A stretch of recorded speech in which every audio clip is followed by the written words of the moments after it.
Hello,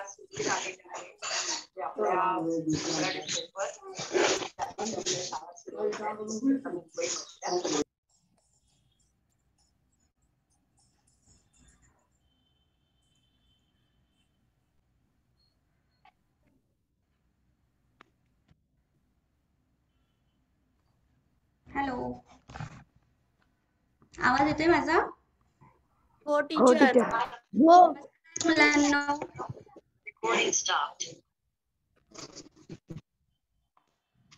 good morning teacher.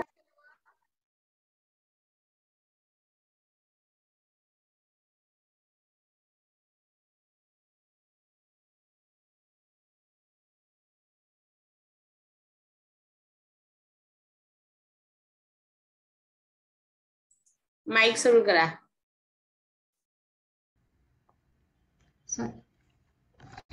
Good morning मुलांनो. Good morning ma'am. Very good morning.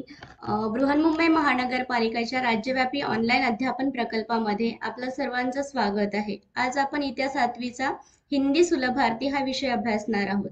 तत्पूर्वी मी माझा आपल्याला परिचय करून देते. माझं नाव आहे अश्विनी दुर्गे आणि मी सयानीरोड मनपा हिंदी शाळेमध्ये प्रशिक्षक शिक्षिका म्हणून कार्यरत आहे. मी माझी स्क्रीन शेअर करत आहे. 2 सेकंड मला लागतील.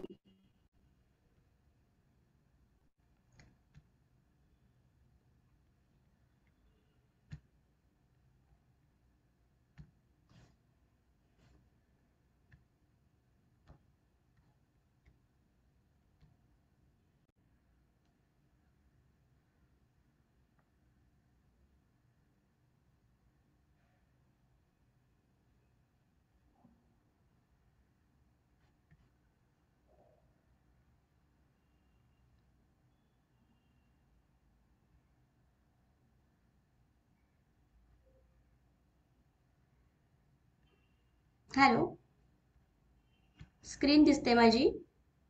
नाही टीचर. 1 सेकंड. आता दिसतंय? नाही. हो टीचर. Very good.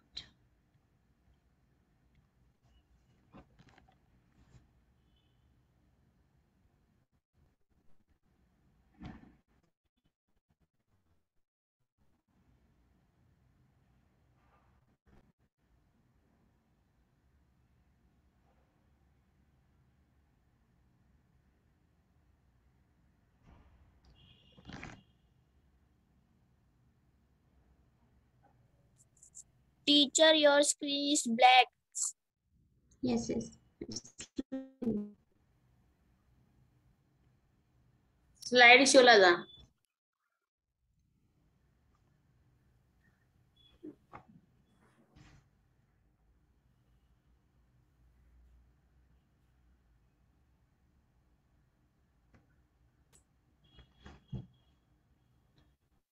आज आपण अभ्यासणार आहोत मराठी माध्यमाचा हिंदी विषय, ज्याला आपण सुलभार्थी असं म्हणतो.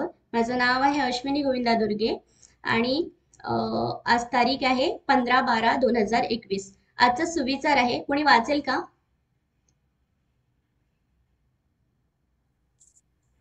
पृथ्वी फुलांनी हसते. Very good. पृथ्वी फुलांनी हसते. बरं मुलांनो, मला थोडंसं याबद्दल सांगाल का तुम्ही? पृथ्वी फुलांनी हसते म्हणजे काय? तुम्हाला काय याचा अर्थ समजला?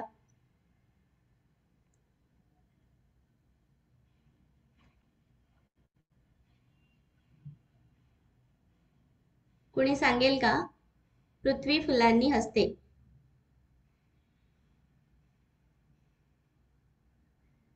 माझा आवाज येतोय? हो टीचर. बरं. पृथ्वी फुलांनी हसते म्हणजेच पृथ्वीवरती फुलं बहरलेले जेव्हा असतात, फुलं फुललेले असतात, तेव्हा आपल्याला ती प्रसन्न वाटते आणि हसरी वाटते आणि वातावरण सगळं आपल्याला ते प्रसन्न वाटतं. ह्या सुविचार लिहिला आहे राल्फ वाल्डो इमर्सन ह्यांनी. तर मुलांनो, आजचा घटक किंवा कविता शिकवण्याच्या पूर्वी मी तुम्हाला काही चित्र दाखवते. त्या चित्रांचं निरीक्षण करा आणि त्यानंतर मग तुम्ही मला त्या चित्रामधून काय तुम्हाला समजतंय ते मला सांगा. ओके? तो बच्चों चित्रों को ध्यान से देखिए. पहला आपका पहला चित्र आपके सामने आया है और इस चित्रों से आपको क्या समझ में आता है? 6 पिक्चर्स है और अलग अलग है। चार म- छह मैडम मैं छह की पता 6 चित्र। हाँ, वेरी गुड बेटा। यहाँ पहले चित्र में बारिश आ रही है। Very good. दूसरे चित्र में गरम आजू बाजू में बर्फ है, इसलिए अग्नि का उपयोग करने को आ रहा है। शेकोटी, इसको हम मराठी में शेकोटी बोलते हैं। वेरी वहां गुड। पर वसंत ऋतु हम इसको मराठी में बोलते हैं। तीसरा जो चित्र है उसमें वो आ रहा है। चौथे ऋतु में शाबाश। मुझे कुछ समझ में नहीं आ रहा है। चौथा ओके। जो चित्र है उसमें पांच यहाँ पर पूरे पांचवें चित्र में कौन भी नहीं है, रास्ते में बहुत शांत है। हाँ, और जो सहावा चित्र है उसमें सूर्य सूर्य की किरण है वो बहुत प्रखर है, और हम उसमें हमको बहुत आनंद मिलता है, ऐसा लग रहा है। Very good. तो बहुत ही अच्छी तरीके से आपने चित्र का निरीक्षण किया है। कोई और कुछ बताना चाहेगा इस चित्रों के बारे में? ओके। पहला चित्र जो है, जहां पर मैं पॉइंटर लेके जा रही हूँ, देखिए, ये पहला चित्र सब आपने बताया है कि बरसात का चित्र है। दूसरा चित्र में आपको थोड़ा थोड़ा मतलब जो दव बिंदु होते हैं वो आपको दिखाई दे रहे होंगे, या थोड़ा फॉग जैसे दिखाई दे रहे हैं, मतलब ये थोड़ा ठंडी चालू होने से पहले का चित्र है। फिर उसके बाद आपको यहाँ पर, जहाँ पर मैं पॉइंटर लेके जा रही हूँ, ये आपको शीत ऋतु का चित्र आपको दिखाई देगा, जहाँ पर बहुत ही ज्यादा ठंडी पड़ती है। जैसे आप कश्मीर और ऊपर की हिमालय। साइड में जाओगे, हिमाचल की तरफ जाओगे, तो बहुत ज्यादा यहाँ पर बर्फीली जगह है, तो बहुत बर्फ पड़ती है। ये इस तरह का वातावरण उत्तरी राज्यों में ज्यादातर पाया जाता है। फिर उसके बाद अगर मैं यहाँ पर देखती हूँ, तो ये एक ऋतु है जिसका नाम जो हम पतझड़ के रूप में जानते हैं। तो इसमें जो पेड़, जो फूल पौधे होते हैं, उनके सारे पत्ते गिर जाते हैं, तो पूरा जो वातावरण है, इसको ना मतलब ऐसे समझा जाता है कि नेचर को, निसर्ग को बुढ़ापा आया है। तो ये ऋतु में इस तरह का वातावरण होता है कि पूरे जो पत्ते हैं, पूरे जो पेड़ है, वो सूने सूने लगने लगते हैं। इसके बाद ये ऋतु के बाद एक आता है, जिसके बाद सारे वातावरण में फ्लावर्स आने लगते हैं, हरियाली आने लगती है और फूल खिलने लगते हैं। फिर उसके बाद आता है गर्मी का मौसम, जहां पर बहुत ही ज्यादा सूरज की किरणें प्रखर हो जाती है और हमें असहनीय धूप हमको दिखाई देती है। तो इन सारे चित्रों से आपको क्या समझ में आता है? ये किसके चित्र होंगे? ये ऋतु के चित्र ऋतु है। के। ऋतु के चित्र होंगे। तो कुल मिलाकर कितने ऋतु है? छह। छः। छः। Very very good. तो इन्हीं 6 ऋतु के बारे में आज हम इनमें से एक ऋतु के बारे में आज हम पढ़ाई करने वाले हैं। तो सबसे पहला ऋतु है वर्षा ऋतु। दूसरा ऋतु जो हल्की सी ठंडी रहती है, उसे कहते हैं शरद ऋतु। उसके बाद आता है हेमंत ऋतु, जिसमें बहुत ज्यादा ठंडी रहती है। फिर उसके बाद है पतझड़, जिसे हम कहते हैं शिशिर ऋतु, जिसमें पूरे पेड़ों के पत्ते जो है गिर जाते हैं।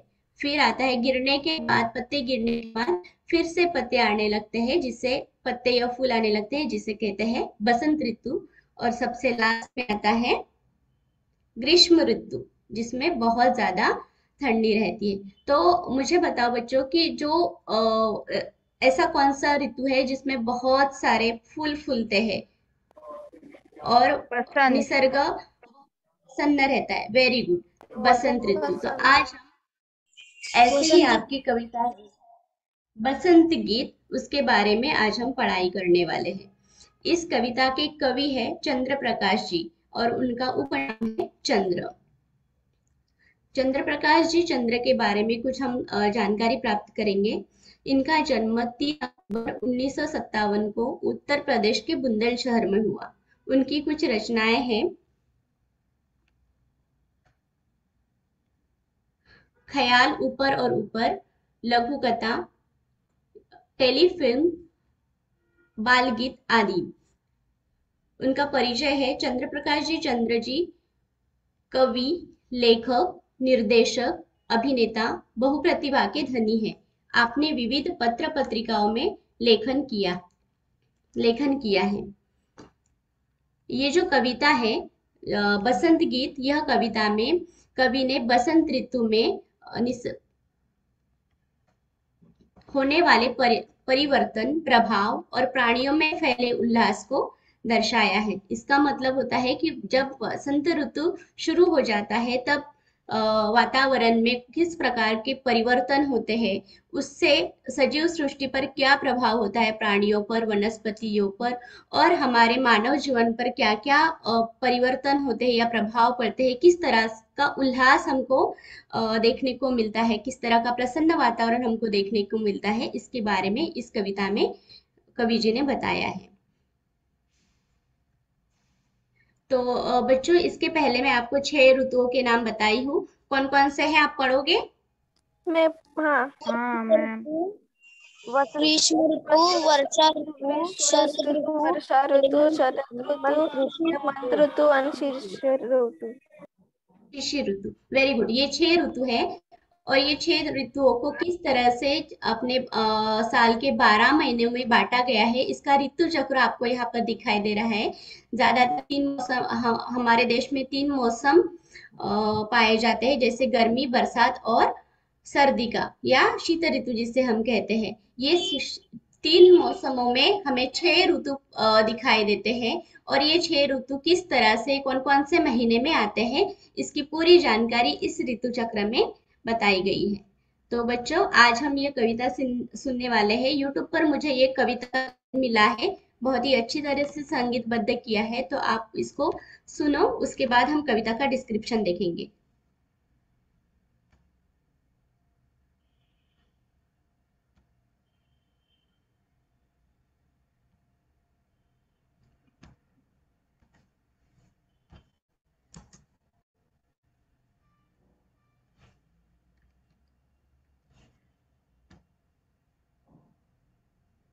एक सेकेंड ना।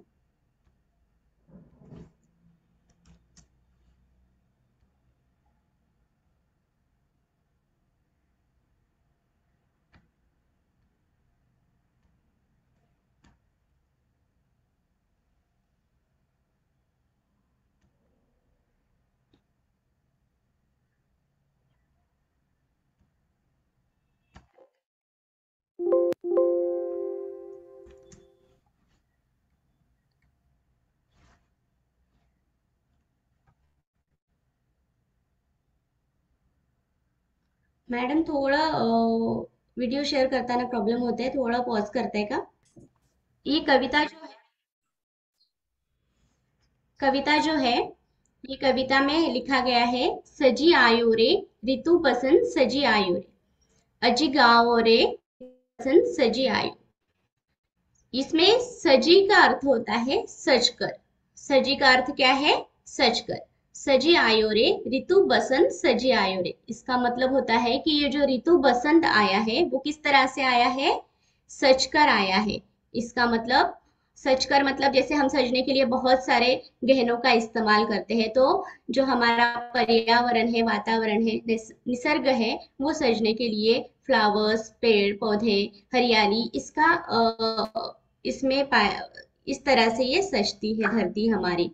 तो ये जो ऋतु बसंत जो आता है, तो वो कैसे आता है कि पूरी तरह से फूलों से सजा हुआ आता है। तो सजी आयो रे ऋतु बसंत सजी आयो रे, अजी गाओ रे ऋतु बसंत सजी आयो रे। जब ऋतु बसंत आया है तो हमें सब साथ में मिलकर हमको गाना है या गीत गाने हैं।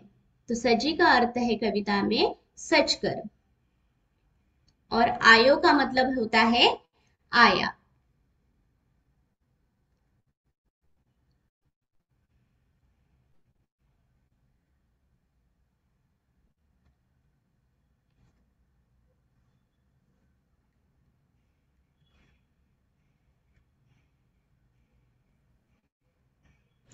कली कली करत कली कली करत कलोल कुसुम मन मंद मंद मुस्कायो गुनगुन गुनगुन गूंजे मधुपगण मधु मकरंद चुरायो। इसका अर्थ होता है कली कली करत कलोल। कली कली मतलब कलिया, कलिया जो है कलोल करत है। कलोल मतलब क्रीड़ा या खेल रही है या मुस्कुरा रही है। कुसुम मन, कुसुम मन मतलब होता है, कुसुम का अर्थ होता है फूल। तो कलियां और जो फूल है ये खेल रहे हैं और अपने ही मन में मंद मंद मुस्का रहे हैं। गुनगुन गुनगुन गूंजे मधुपगण मधु मकरंद चुराओ। ये जो मधुप का अर्थ होता है भंवरा। भंवरा जो है ये गुनगुन गुनगुन गूंज रहा है। मतलब फूल, जब फूल आते हैं तो फूलों के ऊपर मंडराने के लिए कौन आ जाते हैं? भंवरे आते हैं। और भंवरे गुनगुन गुनगुन मंडराते हुए जो फूल है, फूल का मधु या मकरंद चुरा रहे हैं। मकरंद का अर्थ क्या होता है? फूलों का रस। फूलों जो भंवरे जो है फूलों का से रस। अपना रस लेते हैं। Very good. और वो उनका भोजन होता है। जो भंवरों का भोजन क्या होता है? फूलों का रस। तो भंवरे जैसे ही फूल आने लगते हैं तो ये भंवरे फूलों के ऊपर मंडराते हुए अपना रस इकट्ठा करते हैं और अपना भोजन करते हैं। तो कली कली कलिया जो है मंद मंद मुस्का रहे हैं, फूल जो है खेल रहे हैं, और भंवरे जो है फूलों के ऊपर मंडराते हुए उनका मध या मकरंद चुरा रहे हैं। आगे देखो क्या कहते हैं। सजी आयो रे ऋतु बसंत सजी आयो, अजी गाओ रे ऋतु बसंत सजी आयो। इसके बाद की कविता की पंक्तियों में बताया है, बन बन बाग बाग बगियन में सुहानी सुगंध उड़ायो, ठुमकी ठुमकी मयूरा नाचत गीत कोयलिया गाओ। बन बन बाग बगिया में, बन बन बाग बगिया मतलब क्या होगा? बाग बगिया का मतलब क्या होगा? बगीचा। और बगीचा में क्या है? बगीचा में बहुत सारे सुहावने फूल है। बगीचा में बहुत सारे सुहावने फूल है और उस सुहावने फूलों के कारण वहां का वातावरण पूरा सुगंधमय हो गया है और बहुत ही प्रसन्न हो गया है। तो बन बन बाग बगियन में सुहनी सुगंध उड़ायो, ठुमकी ठुमकी मयूरा नाचत। मयूरा का अर्थ होता है मोर। Very good. ठुमकी ठुमकी मतलब मोर। खुशियों से। खुशी कौन नाच रहा है? मोर। मयूरा। मोर नाच रहा है। ठुमकी ठुमकी मयूरा नाचत गीत कोयलिया गाय। गीत कौन गा रही है? कोयल गा रही है। आपको पता है कोयल कौन से महीने, कोयल की आवाज कौन से महीने में सुनाई देती है हमको? कभी आपने ध्यान से निरीक्षण किया है?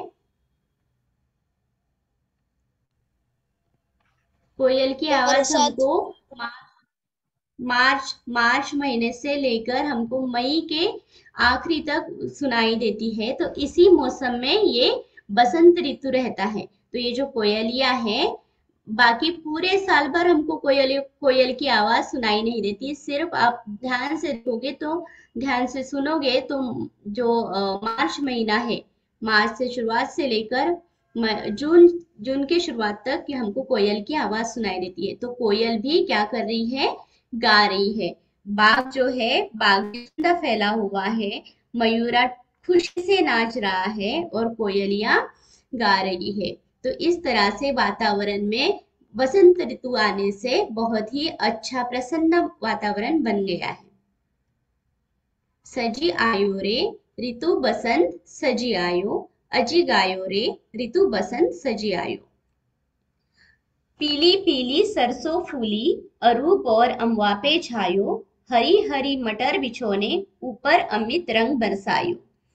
पीली पीली सरसों फूली। इसी मौसम में जो है, इसी ऋतु में सरसों के खेत लहलाने लगते हैं।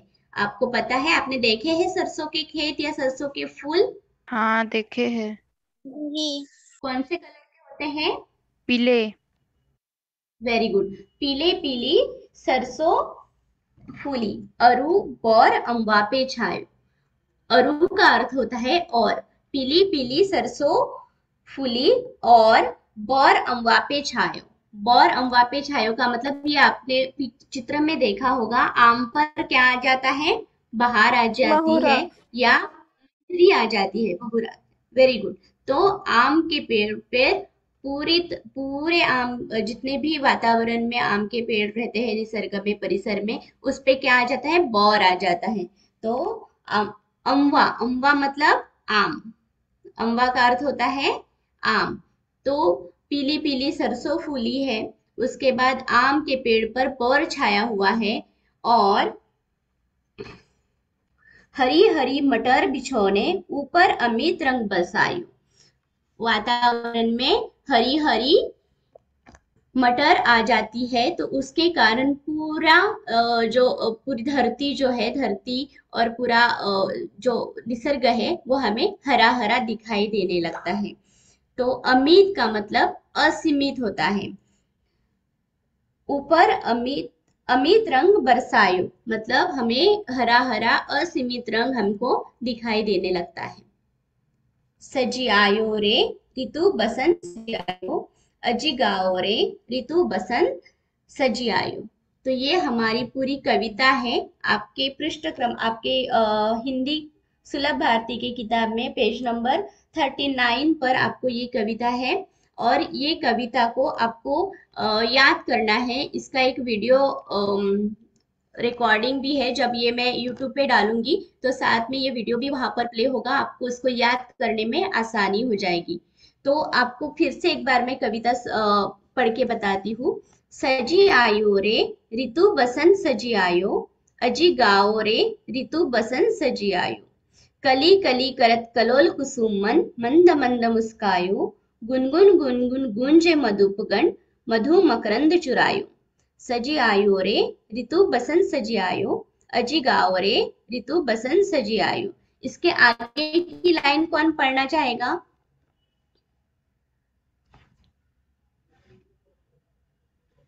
कौन सी मैडम? बन बन बाग। हाँ, मैं पढ़ूंगी। हाँ पढ़ो। बन बन बाग बाग बगियों में सुहनी सुगंध उड़ायो, ठुमकी ठुमकी मयूरा नाचत, गीत कोयलिया गाओ। Very good. आगे की लाइन कोई और पढ़िए। यस। सजी आयो रे सच। ऋतु बसंत सजी आयो, अजी गाओ रे ऋतु बसंत सजी आयो। Very good. नेक्स्ट लाइन कोई और पढ़ो। हाँ टीचर। टीचर पीली मैं पीली सरसों फूली और बोर अमवा में छायो, हरी हरी मटर बिछाने ऊपर अमित रंग बरसाओ। Very good. सजी आयो रे ऋतु बसंत सजी आयो, अजी गाओ रे ऋतु बसंत सजी आयो। ये जो कविता है, आपको इसका अर्थ समझ में आया है? हाँ मैडम। अगर आपको इसमें से किसी भी लाइन का अर्थ समझ में नहीं आ रहा है, तो आप मुझसे पूछ सकते हो,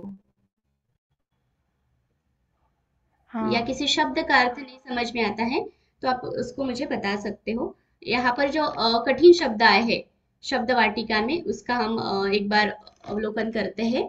सजी का अर्थ क्या होता है? सच कर। जैसे सजी आयो रे कहा है, तो बसंत ऋतु सच सच कर कर। आया हुआ है। आयो का मतलब होता है आया। कलोल, आया। कली कली क्रीडा। करत कलोल। क्रीड़ा। क्रीड़ा, खेल, जो कलियां जो है खेल रही है। कुसुम का अर्थ, फूल। फूल। मधु का मतलब होता है भंवरा। भौरा। जब भंवरा मधु मतलब शहद इकट्ठा करता है, उसे कहते हैं मधु। मधु मतलब भंवरा। मकरंद मतलब फूलों का फूलों रस। का रस।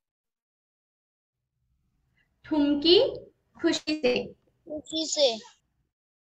मयूरा, मोर। मोर। कोयलिया, कोयल। कोयल।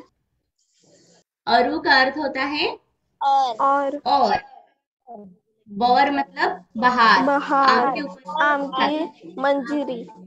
वेरी। अमवा मतलब आम। आम। आम। और अमित का अर्थ होता है सीमित। ये जो कुछ कठिन शब्द है जिसके अर्थ आपकी किताब में नहीं दिए हैं और आपको यूट्यूब पे ये मिल जाएंगे जब ये लेसन अपलोड होगा, तो आप इससे लिख लेना।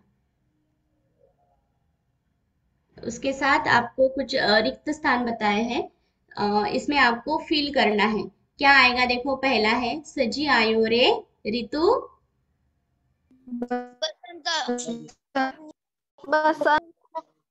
वेरी गुड, सजी आयु। सजी आयो रे ऋतु बसंत सजी आयु। दूसरा है देखो, गुनगुन गुनगुन गुंजे मधुपगान मधु, मकरंद। वेरी गुड, मधु मकरंद चुरायो। गुनगुन गुनगुन गुंजे मधुपगान मधु मकरंद चुरायो। इसके बाद देखो, ठुमकी ठुमकी ठुम ठुमकी नाच, मयुरी नाच। मयुरा नाचत गीत कोयल्या गाओ। वेरी गुड, ठुमकी ठुमकी मयूरा नाचत गीत कोयलिया गाओ। उसके आगे देखो, हरी हरी मटर बिछोने ऊपर रंग बरसायो। ऊपर अमित रंग वेरी, बरसायो। हरी हरी मटर बिछोने ऊपर अमित रंग बरसायो। ये कुछ रिक्त स्थान थे, इसको भी आपको पूरे कर लेना है। तो बच्चों, आपके लिए गृह कार्य है, बसंत ऋतु पर आपको एक कविता बनानी है या बसंत ऋतु पर एक निबंध लिखना है। इसमें से दोनों में से आपको जो आसान लगता है वो आप कर सकते हो।